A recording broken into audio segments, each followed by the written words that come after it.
Welcome to our Unitarian Universalist Fellowship. I am Jessica Sims, today's lay leader, and beside me is Lucy Sims, Jessica's wife, and across from me is Sandy Smith, another co-founder of the fellowship. We are the 3 adult members. We also have 3 youth members. I am Carrie Sims, Jessica and Lucy's daughter. And I am Debbie Smith, Sandy's daughter. James Smith is my brother, but he chose not to be here today. Now that we have introduced ourselves to the visitors, it is time for a happy announcement. For the first time since this fellowship was founded last year, it will gain 2 new members, Jason Laker and Tara Conlon. Please introduce yourselves to the others. Hello.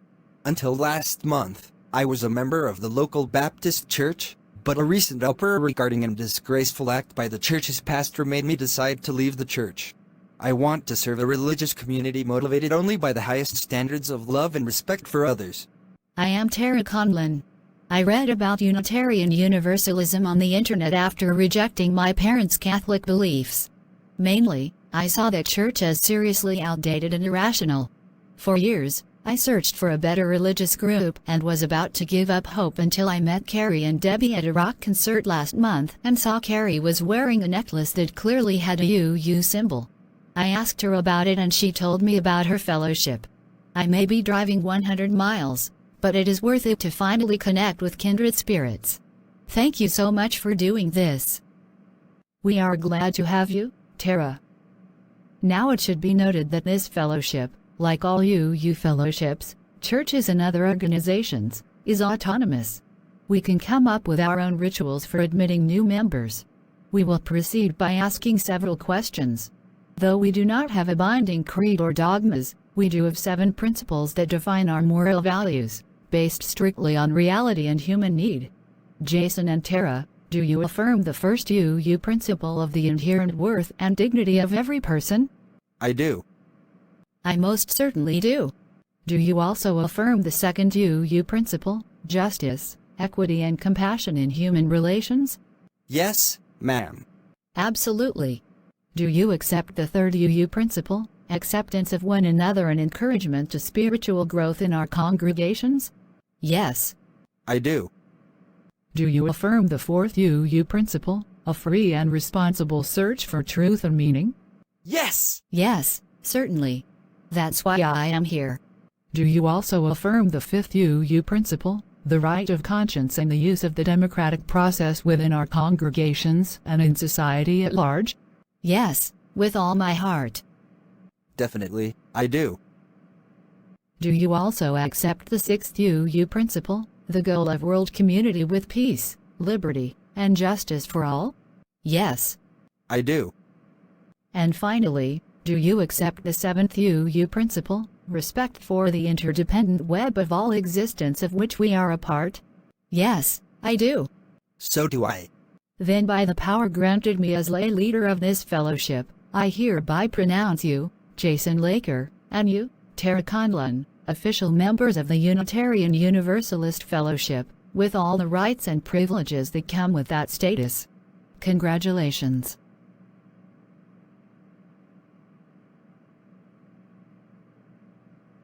Hello. Who is this? It's me, Joseph Anders, an attorney based in Tulsa, Oklahoma. I once worked with your ex-husband, Rich. Oh, right. I saw you at the funeral.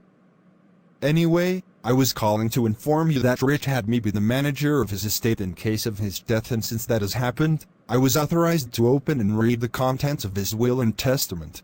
As you probably know, he was engaged to be married and his fiancée was already pregnant, but she and all of her children were killed along with Rich. And I found that Rich didn't revise the terms of his will before he died. So what are you saying, Joseph? I am saying that as of now, you have over $20 million in cash and assets, including 2 houses in Tulsa, the club Rich owned and managed, and millions more of cash in checking and savings accounts. Everything Rich had is now yours. You just have to come to my office in a few days to sign the documents and the money and property transfer will be confirmed. Oh, my God. I must inform my children of this. Mother, I really don't care about the money. I'd rather be dirt poor if it meant my father being still alive. I agree. All that money and property is meaningless to me. I understand, but we can actually do a lot of good with that money.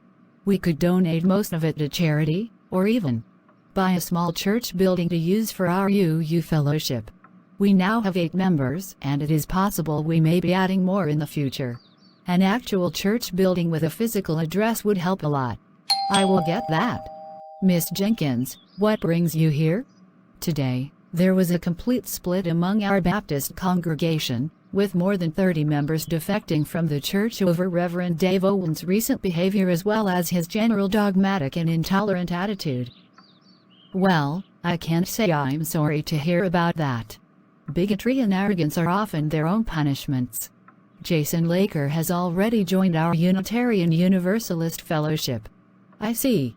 Sandy, I was wondering, could we dissenting Baptists join forces with you and the other Unitarian Universalists? I was told you used to accept Christians among themselves. After all that I have learned and seen over the past year, I am ready to change my religious allegiance. I want to be a UU too.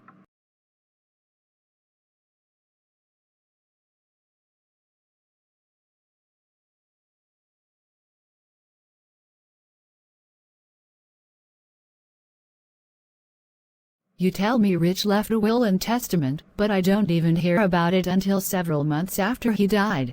Why wasn't this brought up at his funeral? I knew he had written a will while he was married to you, but he destroyed the original after you and he were divorced. I was thoughtful enough to make a copy of it and keep it in my files. Because his fiancée and her children all died with him, they obviously cannot inherit from him, but you and your children can and should. It seems only fair his actual surviving children receive through you what was Rich's. Here, see for yourself. This is the copy of the will, the only surviving record of Rich's intentions regarding his estate. I see. That is indeed Rich's signature, or at least a copy of it. I had to make sure the copy of Rich's will would hold up in court before telling you about it. A judge has told me the copy is acceptable, especially after I told him the details of Rich's death and the fact he had actual children that were entitled to inherit from him. So this is entirely legal. Very well. I will sign the documents confirming the transfer of Rich's assets to me. But I don't intend to keep any of them. I want to sell them to raise money for me and my children in the town we live in. This house may be difficult to sell. There is still blood on the living room floor. It looks like no one touched it since the police were here. So you are the new owner of this club. I am Jack Watson, Rich's right-hand man in running this joint. I am yours to command. Actually, would you be interested in taking over the club? I don't intend to live in Tulsa, and I'd be willing to sell it to you. I don't think I have the money to buy it from you. I do know someone who would buy it, if he is interested. He owns another club on the other side of town. He is Steve Miller. I will give you his number now. I'm sorry about what happened to Rich and the others. He was my direct competition, but his loss was a shock to me anyway. So you say you want to sell his club to me? If you are willing to buy it. Rich also had 2 homes in this city, and I want to sell them too. My children and I could use the money.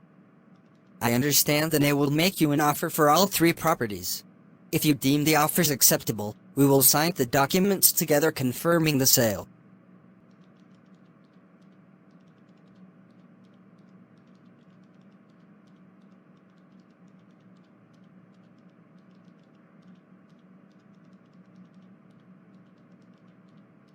I am so thankful that the deals went so smoothly. So what is the next step?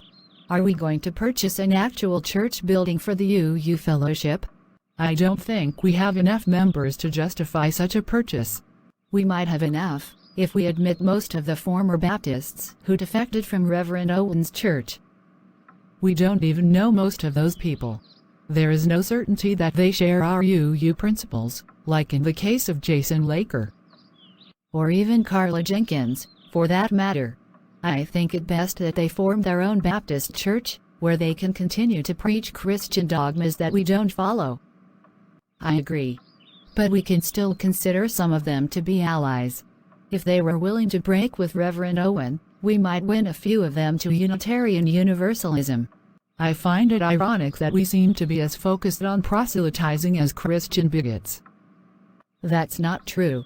We don't reject and scorn people who are not UU like us. But it seems a kindness to offer membership to people who we deem acceptable if they come to us first to learn about Unitarian Universalism. I think Sandy is on the right track.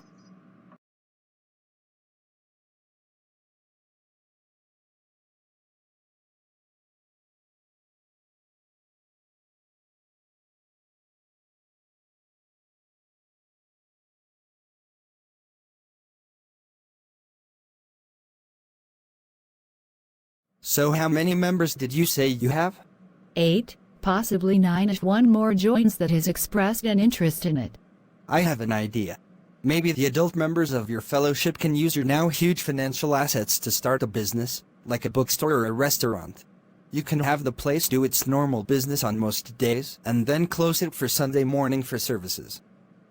That's actually a great idea. If it is a business that is useful to the community, we can increase goodwill among the townspeople.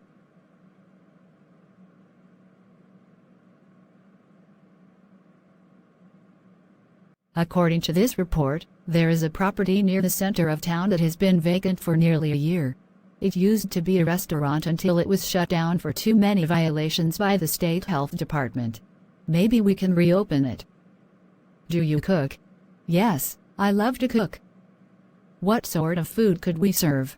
There are already a dozen restaurants in this town. To attract customers, we would have to stand out from the others. Google Maps can show us the restaurants that already exist in this town. I see there are 5 hamburger places.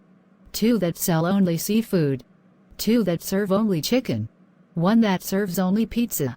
And 2 that serve Mexican food. How about a Chinese restaurant? I love Chinese food. None of us are Chinese Americans, so we may not be taken seriously if we did that. Good point. So, what was the restaurant serving before it was shut down? Italian food, not just pizza, but things like chicken parmigiano or veal alfredo. I can actually relate to that. My maternal grandparents were from Italy. My grandmother served the best spaghetti I ever ate.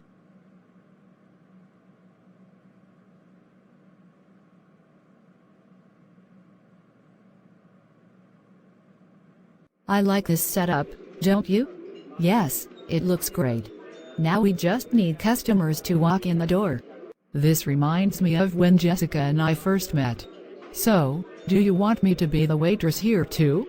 Sure, if you can learn all the terms for the various dishes we will be serving. One thing is for sure. I will not confuse cornbread with actual corn again. Huh? What is that about? Oh, that's just a joke between Lucy and me. So, I and you will be the cooks, while Lucy will take the orders and then the money.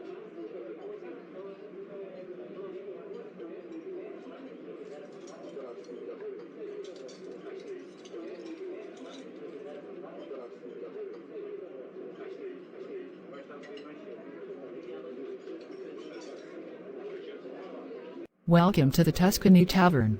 I am Lucy and I will be your waitress. I want a bowl of spaghetti and meatballs, a loaf of buttered bread, and a glass of wine. Yes, sir. Have a seat and your order will come soon. So how was your meal, sir? Excellent. This tasted almost as good as what my mother used to make. My mother is retired now, but she still loves to cook Italian dishes. Would you consider hiring her? If you think she can help get more business for us, sure. Do you serve pizza here? Of course. A list of available pizza toppings is on page 3 of the menu. I will take 2 slices of pepperoni pizza and a glass of orange juice. We serve only complete pizzas here. Would you like a small pepperoni pizza? Sure. Good evening, sir. What may I get you? I just came from a hard day's work, so I need a big meal. I will have 2 bowls of meatless spaghetti, one small cheese pizza with no additional toppings, and lots of water to wash the food down with. Yes, sir. I will tell the cooks. What can I get you, sir? A dish of chicken parmigiana and a glass of white wine, plus for dessert some chocolate cake. Good evening, officer. What would you like? A large pizza with 2 toppings, sausage and bell peppers, and some Coca-Cola. I will eat half of the pizza here and take the other half home later.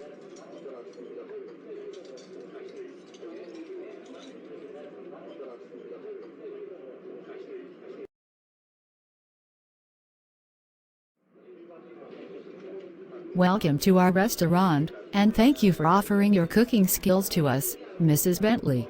My pleasure. I was so saddened when this place was shut down last year because of its lazy and uncaring owners. I can already tell this is much better now.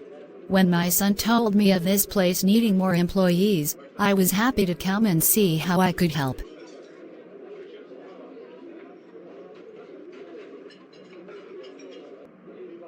Now that we have 3 cooks, we can specialize a bit. You will work on the special dishes, while Jessica and I focus on pizzas and dishwashing.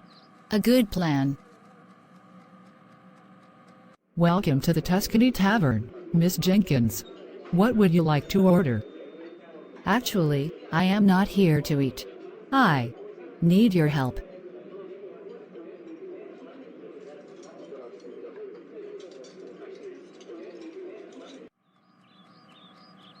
So what happened, Carla? Why do you seem so troubled? Maybe you think I deserve this, but I was fired from my teaching job today. Why? You know already that my uncle was the school principal last year. It was he that got me the teacher's position. After he was ousted for corruption, the new principal, Mr. Hernandez, found out about my being related to his predecessor, and he suspected that I was involved in my uncle's misdeeds. I denied it, but he fired me anyway. So tell us the truth, Carla. Were you involved in your uncle's scandal? I can't lie to you, Sandy. I did take money in the form of secret cash payments from my uncle, but he said I deserved it for my hard work as a teacher, and for being loyal to him. I had such trust in him that at the time I didn't question why he was giving me additional money that wasn't part of my paychecks. I now see he was trying, in his strange way, to help me avoid paying more taxes to the IRS. I swear, I only found out the money was stolen later. Stolen from taxpayers like me and Sandy. You should have known better. So why are you coming to us now? I was hoping you could give me a job as a waitress. I'm good at dealing with people, and since many people know me from my growing up in this town, I can help get you more business. You just confessed to us that you were involved in an act of corruption, and you have a history of being our enemy in the past, yet you want us to trust you with a job working for us. I have already apologized for hurting your daughters last year, and it was I who led the revolt among the Baptists after I learned about the letter Reverend Owen had sent to you, Lucy and Carrie. I was trying to get Reverend Owen fired from the church, but the motion to dismiss him failed by 1 vote. Then I left in disgust, followed by dozens of others.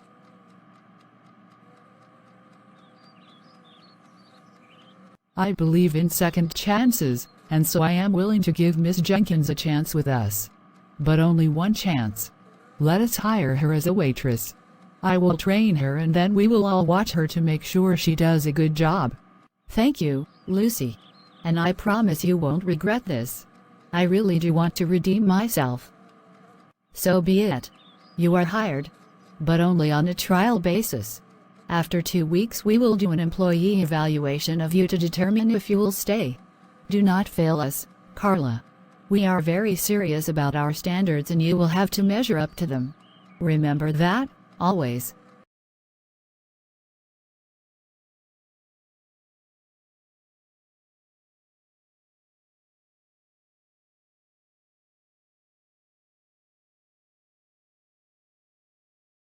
I remember my mother telling me why LGBT people were so despised in ancient times. It was because same-sex couples were thought to not be able to have children. Do you want to have children? I want to have 1 child, just like your mothers did, and I am willing to adopt. My mothers tried to adopt, but they were rejected by most of the adoption agencies they approached. I hope by the time we become adults things will change and we can adopt a child. You said we. Do you still want to form a romantic couple with me? That's totally up to you. You know what I want, but I would never try to push you into something not right for you. I have learned that's never right. Respecting personal boundaries is something all people should know. Well, here's my answer.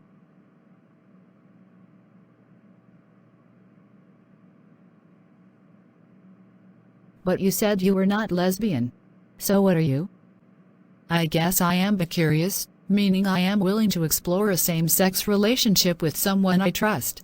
And I am really scared to share my body with anyone but you. Then let's go to your house. I understand your mothers won't be home from the Tuscany Tavern for several more hours. And we are almost done with this history project.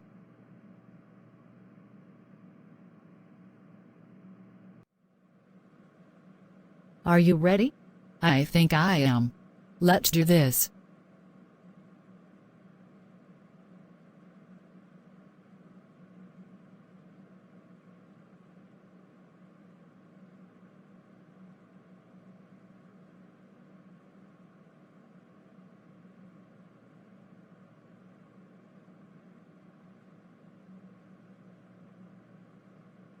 So how do you feel now? I feel like we do belong together, and I feel like telling the whole world about it. I love you, Debbie, just like Mother Lucy and Mother Jessica do each other. And I don't need anyone else, ever. Indeed, I feel the same. This experience was every bit as beautiful as I hoped it would be. And the best part? No fear of an accidental pregnancy. Yes. But you know what? If I could get you pregnant someday, I would. Perhaps a decade from now we could do exactly as my mothers did.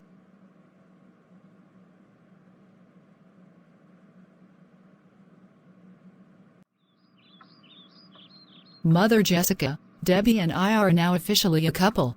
We tied the knot while you were at work. I hope that is okay. Absolutely. Debbie is a wonderful young lady. I always thought she'd be good for you. I'm glad you respect our opinions and was willing to come to us with this news immediately, but in the end, the choice of starting any relationship must always be your own. We can't tell you what is best for you regarding your personal life. But if something later goes wrong with the relationship, do be sure to talk to us about it, so we can give you advice. What could go wrong? You and Mother Lucy seem to be perfect for each other. I want to be like you. No, we are not perfect. Perfection and the concept of happily ever after only exists in fairy tales. In the real world, relationships are often messy and confusing, and you must sometimes make hard choices. Before I met Lucy, I was with another woman. Her name was Barbara. When Barbara and I first met at a gay and lesbian club in Boston, she told me how beautiful she thought I was and that she had never been so impressed by anyone before. Well, you are beautiful. Any woman, or man for that matter, should be proud to have someone like you by their side. Lucy clearly hit the jackpot with you. Yes, you are so right, Carrie. I couldn't have asked for a better love partner. Anyway, Barbara and I moved in together after only a few weeks. Then the trouble started. She turned out to be an alcoholic. And when she got drunk, she would get violent. Contrary to popular belief, women can be just as abusive to other women, or even to men, as men can be to their partners. She also couldn't keep a job more than a month or two. When she lost one of her jobs, she demanded money from me so she could buy more alcohol. I refused and she slapped me. I was forced to physically restrain her and then knock her out. I then called the police, and when they arrived, I showed them the black eye Barbara had given me. They took her to jail and I made sure she couldn't return. So why were you so quick to let Lucy move in with you? I was taking a huge risk, but Lucy is not Barbara. She doesn't drink, she has never hit me, and she has always treated me like an equal partner and not merely a living ATM. If I had rejected Lucy because of Barbara, that would have been unfair to Lucy. You don't reject people because of what they might do. And something else you should know. My first sexual encounter was when I was about a year older than you. And it was with a man nearly twice my age. What were you doing with such a man? Being stupid. I thought being with an older man would make me more mature, but in reality, the man was interested in me because he was himself profoundly immature. And that became clear on our second date, when he raped me in his car. Oh, that's terrible. He didn't even think to use protection. I didn't report the rape to the police, but I did have to see a gynecologist a few weeks later to make sure I wasn't pregnant or had contracted an STD. I never saw that pervert again. Is that why you are lesbian? Because your first partner raped you? No. I have no hatred towards men. I just don't love them like I could ever love a woman. And Lucy is the love of my life. We really respect each other, just as you and Debbie respect each other as well. As long as your worth and dignity is always respected, your relationship will thrive. It's not a matter of gender. Thank you. I'm glad we had this discussion. It only confirms I did the right thing with Debbie tonight. She is mine and I will be hers from now on. As the Tuscany Tavern becomes more successful, it gains both more customers and employees. The town's Unitarian Universalist Fellowship, as planned, closes the restaurant on Sunday mornings for a UU service in the restaurant. Welcome, everyone, to our first Unitarian Universalist service in this location. I thank you all for coming, and I hope this place proves suitable to most of you for future services. I will make the opening statement as our chalice is lit, The Pride Flame by Linda Lee Franson. We light this flame to ignite our hearts and minds, the spark of knowledge that enlightens, the shimmering hope that burns, the blazing love that engulfs our actions, the bonfire of our commitment. We light this flame for those who celebrate themselves, who fear, who hope, who persevere, who stand on the side of love for all. We light this flame for those who have been ridiculed, that they may find peace. For those who have fought to marry, that they may celebrate. For those who live in uncertainty in the world, that they may have hope. We light this flame to renew our commitment that no one shall ever again suffer for the right to love. We light this flame to celebrate our kaleidoscope of diversity, working, loving, and living on the side of love. For this, we light this flame. At this time I am proud to introduce our speaker for today, Dale Husband. I thank you all for not only inviting me to attend this service, but to give the sermon here as well. Even though I am not an actual UU minister, I will give it my best shot. First, consider this Bible reference, Luke chapter 9, verses 49 and 50. Master, said John, we saw someone driving out demons in your name and we tried to stop him, because he is not one of us. Do not stop him, Jesus said, for whoever is not against you is for you. That seems like an absolute proclamation. Jesus certainly did not say, whoever preaches my doctrines exactly according to some standard made long ago is for you. And yet down through history we have bigoted Christians fighting each other over minor theological differences. By contrast, we have Unitarian Universalists that welcome atheists, Christians, Jews, Muslims, pagans, Buddhists, Hindus, and others in one association. Ever since the UU first united in 1961, it has remained committed to both its unity and its diversity. Some might question how atheists can be spiritual. Keep in mind that spirituality, as I see it, is based not on supernatural claims, but on remembering our connection with each other as human beings, our connection to Earth as living things on it, and the Earth's connections to the rest of the cosmos. It is losing sight of these connections and the empathy that comes with them that degrades us as people, not the lack of belief in a God. And tribal impulses can be made worse by those who claim that God is on one side in a dispute with an opposing tribe, motivating one to fight against that other tribe to defeat them. It is exactly the desire to seek truth that should motivate ourselves to question everything we think we know, regardless of how popular it is, how long such claimed knowledge has been around, or where the claims came from. Even people with the best of intentions may be mistaken, and there are also con artists who tell lies that appeal to selfish egos of others, and believing those lies enables a con artist to control those he gained as followers. It is precisely the desire to avoid misleading anyone that I do not seek followers for myself, only equal partners who can assist me in seeking and reporting truth and promoting justice in society. When we live as equals, we are all stronger together. And that concludes my sermon. Thank you, Dale. Let us continue. Does anyone have any joys or concerns they wish to share with the fellowship? For those of you who believe in prayer, I ask you to pray for my uncle who lives in Nebraska and owns a farm there. Last week he was badly injured in an accident and nearly lost his left hand. The injury was treated, but he is now fighting an infection that is threatening his hand anyway. I will pray for your uncle, Jason. I had a serious falling out with my parents this past week, and they forced me to leave their home after they found out I am pagan and refused to attend a Catholic church ever again. I am now looking for a new home and a job to support myself after I move. My mother runs a cat shelter in Boston where I grew up. Yesterday I got a call from her and she told me a pregnant cat gave birth to 6 kittens, but the mother and all but 1 kitten died. She is now trying to keep the last kitten alive. I am happy to report to all that Debbie Smith and I are a couple. Until I got to know her, I always assumed my first love would be with a boy, but she taught me that love that is unconditional and with respect is more important than what is between your legs. Oh, that's so sweet, Carrie. And I agree. Let us now extinguish our chalice with this reading, Be True, Be Well, Be Loving by Cynthia Landrum. We leave this gathered community, but we don't leave our connection, our concerns, our care for each other.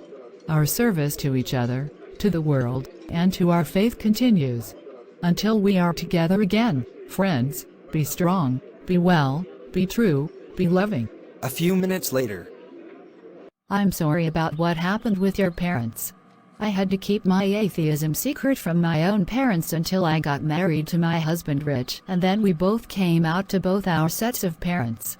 To this day, my parents think Rich corrupted me, but it was really the hypocrisy among Christians themselves that drove me away from my parents' faith. My mother was raised Catholic, and my father was Methodist, and my parents have attended Methodist and Episcopal churches over the decades. Anyway, we are willing to help you with both a place to live and a job. Do you cook, or would you like to be a waitress? I'm not really that good at dealing with people, so being a waitress is out. I can try cooking, but I think I could serve you best as a bouncer, in case someone gets drunk or otherwise causes trouble. I am skilled in karate. Let's try you as a cook, and we can call on you to remove disruptive persons in an emergency. Do you at least know how to make and bake pizzas? Sure. How hard can it be? And what about a place for me to live? The house I share with my wife and our daughter has 3 bedrooms. We can offer you one. You will be charged rent, but the monthly amount is negotiable. You are perhaps the kindest people I've ever encountered. I hope I prove worthy of your trust. Lucy, Carrie and I agreed to allow Tara to move in with us, but she would have to learn to adapt to our rules. Here is a list of the rules all household members are expected to follow. Thank you. I don't mind washing some of your dishes or doing my own laundry. Oh, what's this about a curfew?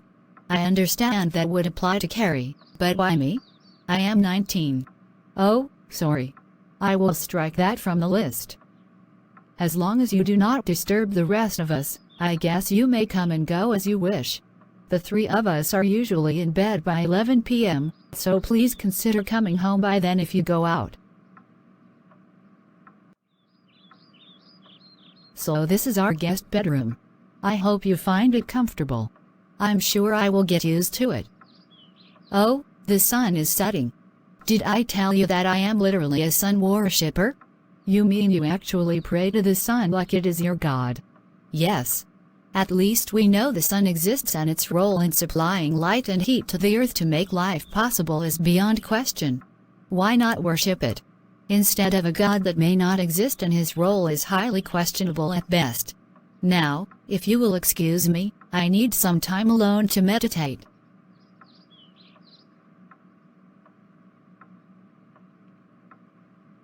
So what are your impressions of her, Jessica? She seems a bit odd, but I guess there's nothing really bad about her. I like her. Anyone willing to drive 100 miles to find both new friends and spiritual ideals is to be respected. I am already her friend. It still blows my mind that these people show me more love than my parents have. So what are you watching? CNN. May I change the channel? Sure. Is that Bob's Burgers? Yes. I started watching it last year. My favorite character is Tina. She is the older daughter of the title character, but I think she may be transgender. Why? Because she is played by a male voice actor that doesn't even try to sound feminine, and aside from her breasts she shows no female traits.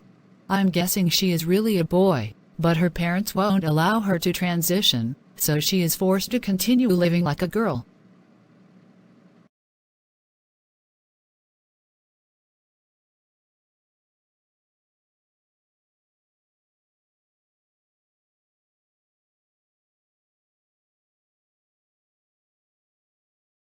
Welcome, Mother. It's been a long time.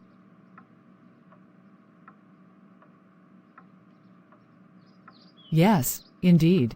I heard about you opening that Italian restaurant in this town, so I am eager to try the food later. And how's my precious little angel, Carrie? Oh, how you have grown.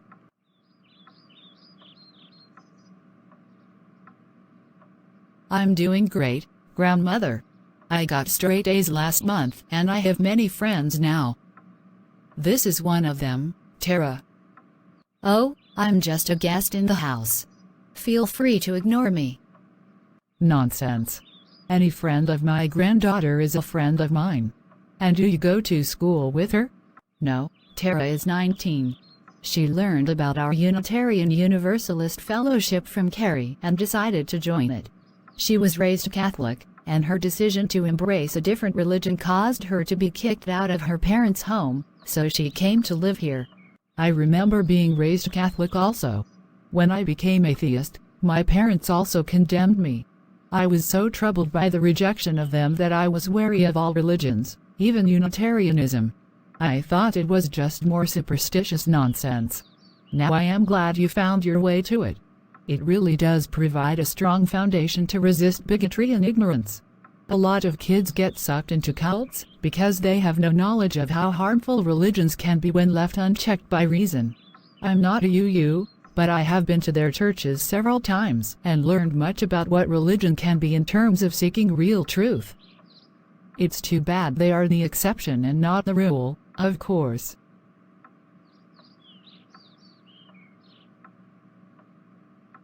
Mrs. Sims.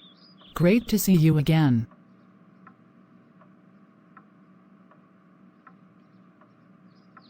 I remember when I was attending your wedding to my daughter, some of my aunts, uncles, cousins, and others were whispering among themselves, they will be lucky to last 5 years. I never heard about that. I'm glad those cowards didn't say such shit to me, I would have been furious. And look how you turned out. You are every bit as good and beautiful as Jessica said about you from the start. Jessica is the beautiful one. She turned my life around when I thought it was in ruins, and I will forever be grateful for all she has done for me. And Lucy, in turn, completes my life in ways that are simply too good to describe. I don't know what I would do without her. And together they have made my life beautiful too. I'm so glad they are both my mothers. Okay, enough chit-chat. I'm hungry. The Tuscany Tavern awaits us.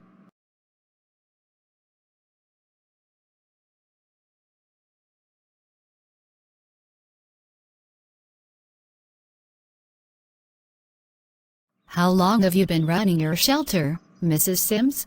For about 20 years. It's actually a no-kill shelter, but I capture dozens of stray cats a week, and if they are not pregnant females, I have them spayed or neutered before releasing them. I also take in any cats abandoned or given up by their owners in the city of Boston. And the city pays you for all this? Yes. Controlling the cat population is vital to making sure they all can be put in good homes to be loved and taken care of.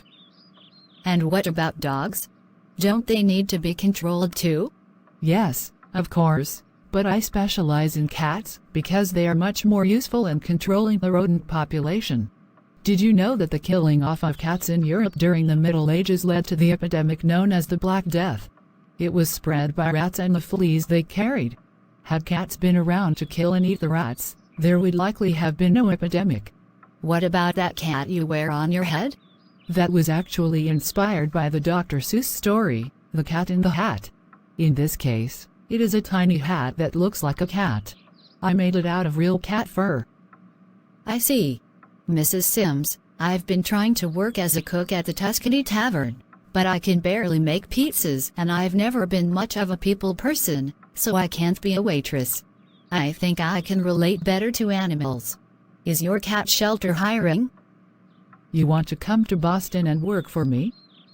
Yes. You may be 3 or 4 times my age, but as we are both ex-Catholics and freethinkers, I think we are kindred spirits. Let me go back to Boston with you and I will help you with the cats. What do you think, Jessica?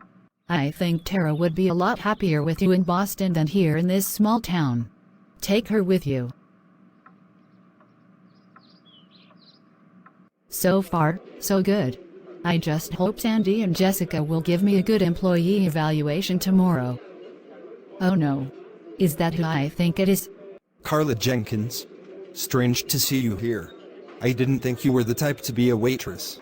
Indeed, I am much more inclined to be a teacher, but you took that option away from me. Not because I was a bad teacher, but for something my uncle did.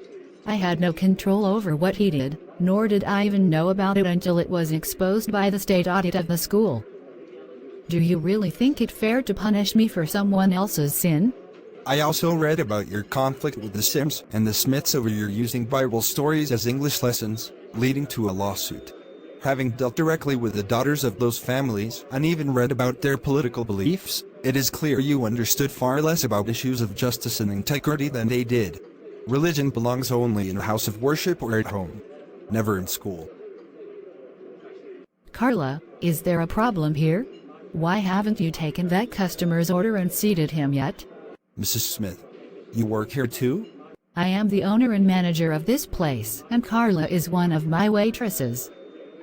I find it interesting that after she caused your own daughter trouble at her school, you would hire her to work for you.